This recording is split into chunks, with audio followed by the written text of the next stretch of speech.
Is this 2024's best deal about a curved gaming monitor? Xiaomi seem to do everything right about their new 34-inch generation, but is it really that good? Let's inspect. Right, Xiaomi and a gaming-oriented monitor. Well, when I heard about it for the first time, I thought it might be a joke, but here it is behind me. It's called the G34WQi, and looking at the specs, 34 inches of size, FreeSync support, 180Hz refresh rate, and already I think this is way too much for the modest price of $350. So where's the catch? Which are the strong and the weak sides? We're here to explore, and I'm gonna put it through some serious testing. Gaming, of course, multimedia, office works. We're here to find out everything about this monitor, so sit back, relax, I'm gonna load some tools. We start right away. As usual, it's the price that I'd like to comment about first. Xiaomi are quite aggressive here, and the big surprise is the availability in the USA. Whereas smartphones don't really make it to the North American region, this monitor is available on Amazon for only $299. It's a global release, and while it's part of many European stores' portfolios, it's been temporarily sold out while I'm working on this video, which kind of suggests a serious demand. Unboxing the monitor is not that simple task, not too challenging either. Bunch of specs notable on the pack, good in quality box. Initial impressions are good.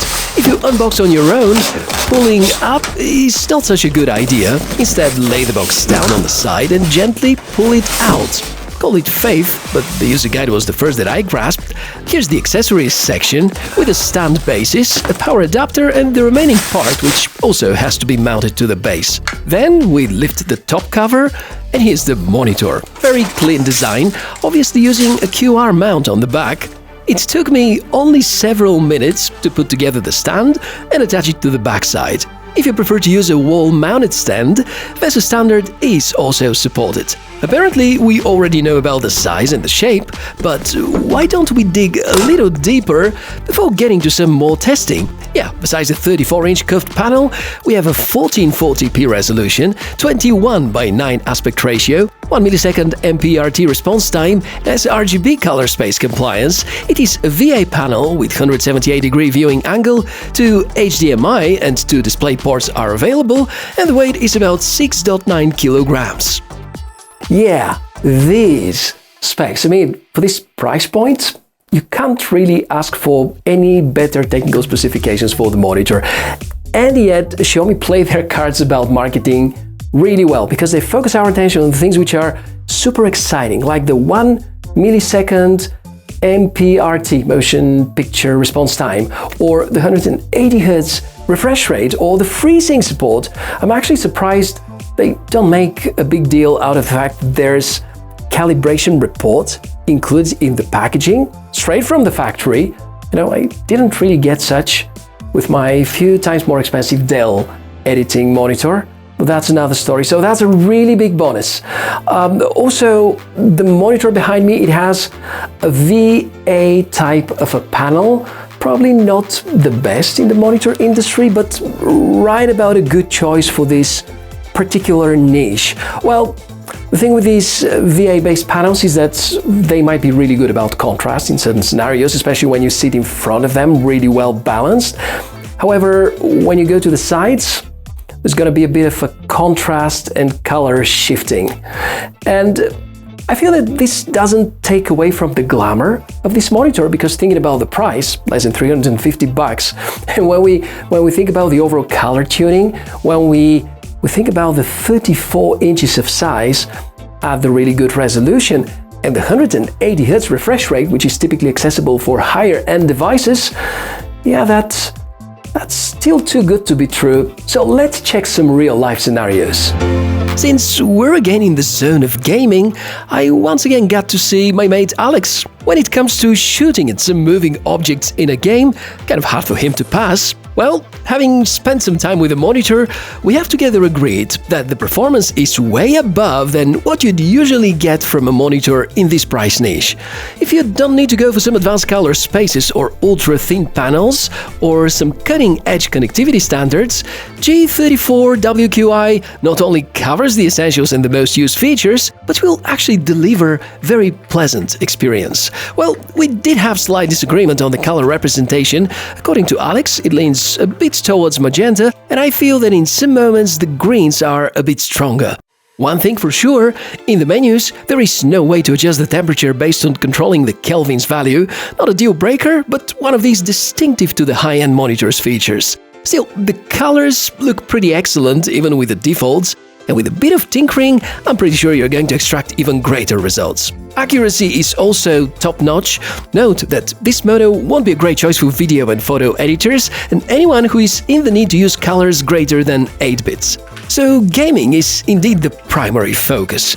Having tried the monitor with 4 different computers, the promised 180Hz refresh rate is well achievable, so the question is whether the games will support such a high refresh rate at all. The catch is that you need to use a DisplayPort connection, because with HDMI it's gonna be a bit less than that. Given the maximum resolution, Xiaomi seemed to have decided that going for any newer than these standards doesn't really make much sense.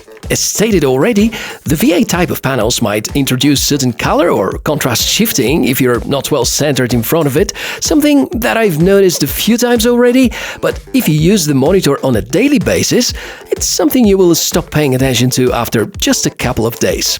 Ghosting issues are almost non-notable, and you can only notice such in rare occasions when scenes are primarily dark. On the other hand, relying on DC dimming significantly reduces the screen flickering, especially if you tune down the brightness. The angles of visibility are also pretty decent, plus good words about the stand. Thanks to the large surface that it is supposed to be in contact with the desk, stability is there, and even the adjustments of angles work so well. Yeah, the stand allows you to swivel and tilt, and of course adjust the height.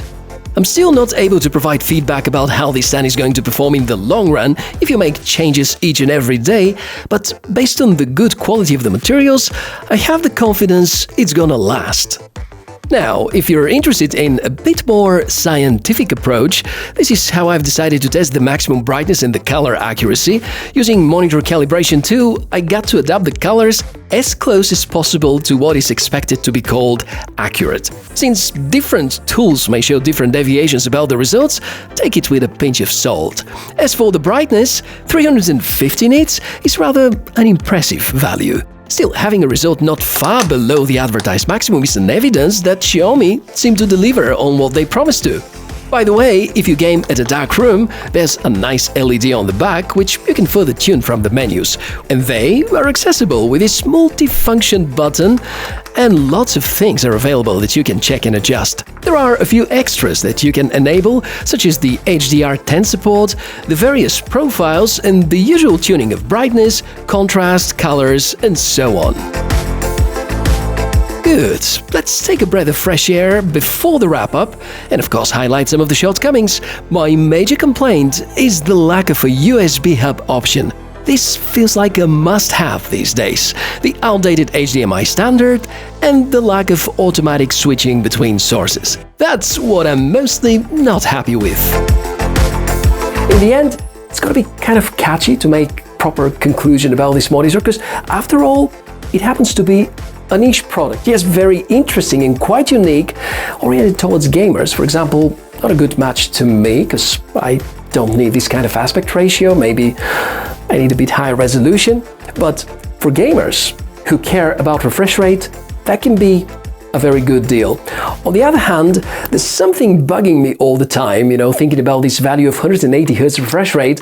The fact that in order to supply this kind of high refresh rate to a monitor, you need good hardware, a good and decent CPU, and even better GPU. So the price of both components combined is a few times more expensive than a monitor behind me. And the people who can afford such kind of an expensive computer probably would go a slightly different way when choosing their next monitor.